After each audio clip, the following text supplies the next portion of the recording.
Hi guys, it's Candy, and today I'm going to be telling you tips and tricks for how to properly use a beauty blender. Then we're going to go over how to properly clean and take care of it, and why I think the beauty blender is something that everybody needs to own. Now first, make sure that you subscribe so you don't miss out on any more awesome videos like this. Second, I am not paid, sponsored, anything from Beauty Blender to tell you this. I just love this, and my friend Rianne invented it, and I think it is the most awesome invention ever.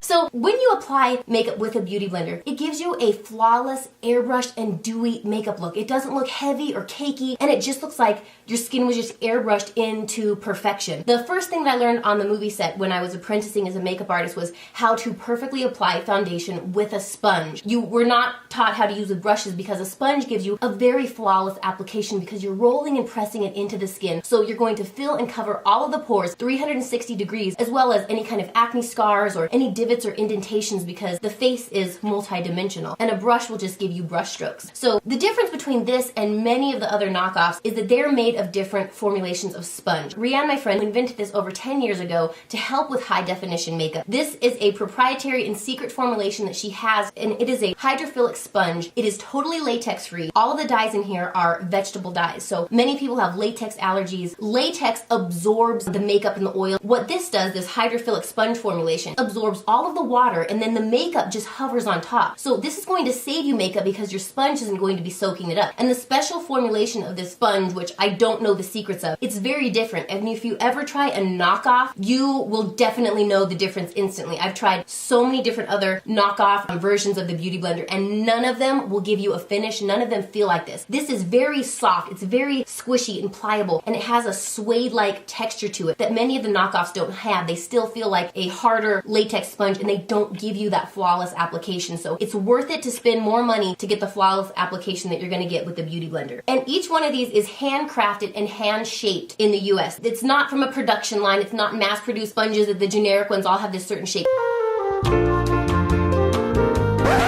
Now, the main thing that you want to remember about the beauty blender is you want to wet, bounce, and twist. You always want to use this wet. You never want to use it dry. And when you apply it, you want to bounce and twist. Bounce and twist and roll and press. That is going to give you the perfect, flawless application. Now, you can use this with everything. You can apply your moisturizer, your primer, your foundation. My favorite is to apply my powder and just give this flawless, dewy, yet powder set face look. Your bronzers, your blush, your highlighter, and especially the black one is a stain-resistant one, so you can apply flawless self-tanner with the black one. I want to show you guys how I use my beauty blender, how to wet it and apply your makeup, and then I'm going to go over how to properly clean it and take care of it and how long you can reuse this guy. Okay, so first I'm going to show you how you use the beauty blender. I just got this one fresh out of the packaging. You always want to use these wet. You never want to use them dry. They were designed to be used wet. So I'm going to show you how they're going to get so much bigger. We're going to take him, we're going to submerge him in our water, and get ready because he's going to be so much bigger. I like to give him a squeeze under the water so that he fills up with more water, all the little bubbles get full, and now you can see, look how much bigger he is. So you want to squeeze all of the water out.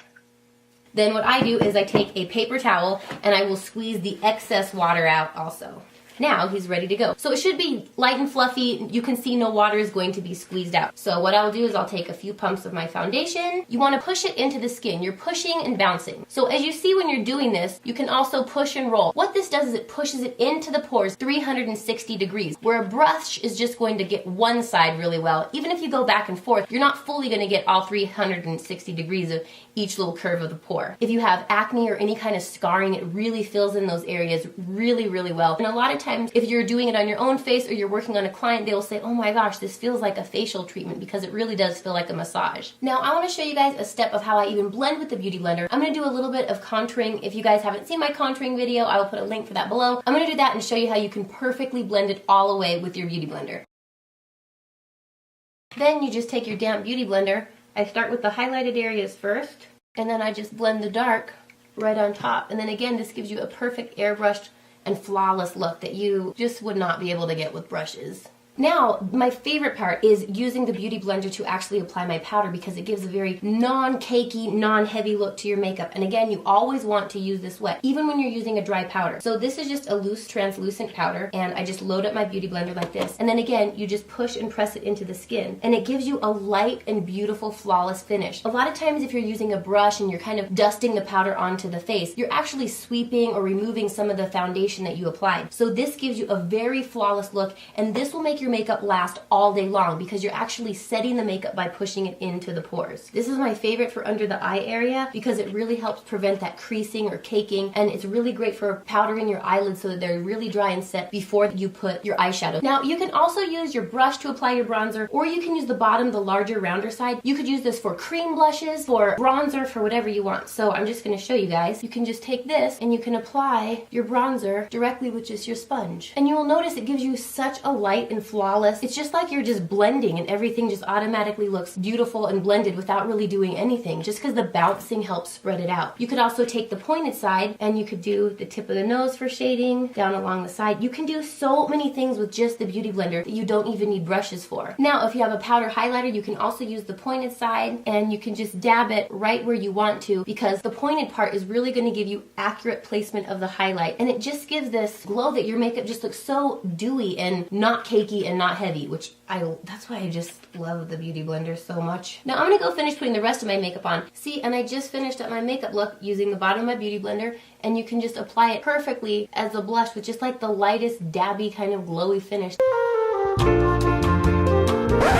Okay, now I'm going to show you a couple different ways to clean and care for your Beauty Blender, because that is very important. What Beauty Blender recommends is that these will last with daily use up to 3 months, and then you want to replace it. But what you want to do, and this is the lazy girls method, is you can take your Beauty Blender in some warm water and apply about a tablespoon of the cleanser into your little cup or goblet like I'm using. And then this is a very dirty Beauty Blender, but you just want to submerge it until it's fully wet and soaked. You can squeeze it a couple times so that it will fill with water. So just pick it up, squeeze it with water. You'll see it starts to get heavy and full of water. So just soak it overnight. You would rinse it a few times in the morning and then towel dry it. And that is the lazy method. Now, the next method for instant cleaning, you can also use the cleanser that comes with it. And you want to make sure if you use a different cleanser that it doesn't have any glycolic acid or salicylic acid. That will actually break down the specially formulated foam in this, and your Beauty Blender will start to fall apart. That's why I do recommend using the actual Beauty Blender cleanser or the little Beauty Blender bar that comes with it. That way you're making sure that there's no ingredients that are going to make your Beauty Blender fall apart before that it should. So the next method, we will go to the sink and I will show you how to use the solid cleanser and the Beauty Blender. Okay, so I have the bar solid cleanser here. We're going to use some warm water. You first want to get your Beauty Blender sponge wet. Then you want to kind of scrub it around onto the bar, and you will see the makeup will start to kind of come out onto the bar. I'm going to clean the bottom because I use that also. And then you just begin to squeeze it, and you will see all the makeup starting to come out. If it's extra dirty in any spots, just go back over and you can scrub it a little more with the cleanser. Work it into a little bit of a lather, and then you can just keep repeating, rinsing and squeezing. You want to squeeze out all the excess water, and then you can just take a towel and squeeze out even more water that's in there.